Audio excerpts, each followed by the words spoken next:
Hey, this is Nick with mountainstometal.com. I have our Squatch basket today, and I'm going to show you guys how to install that on a hard top.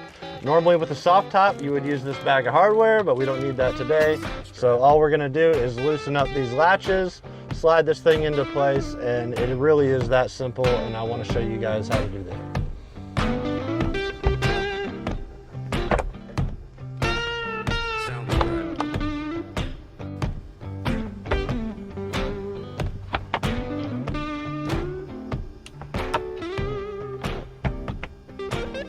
All right, now that you have all the latches loose, you're basically going to want to push up on this one. Just move it over enough to where this part here, right here, is opened up, and that's where the Squatch basket's going to rest.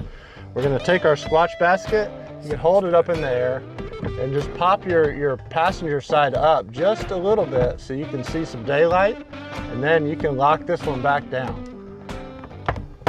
You will go around the other side and just go around do all the latches. So we're basically in place. You would take your driver's side, lower this back down into place, get it in place.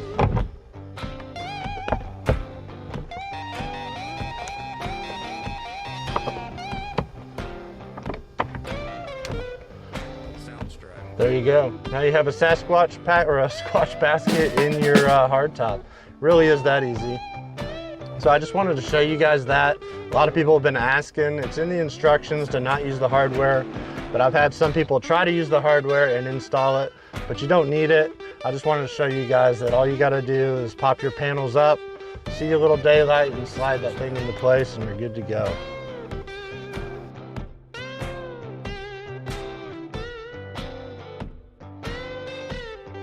All right, well, I just showed you guys how to do the Squatch basket with a hard top. It's not very hard at all, no pun intended, but if you want to take off your hard top, you would need this hardware to install, and if you want to see how to do that, check out this other video here. Or honestly, most people that remove these panels only remove them for like a few hours at a time, so if it was me, I would probably just throw this in the back seat and put it back on when I put the hard top back on, but that's just me. It's up to you. Everybody uses their Bronco differently. So again, this is Nick with mountainstometal.com, and I'll see you guys on the trail. Bye.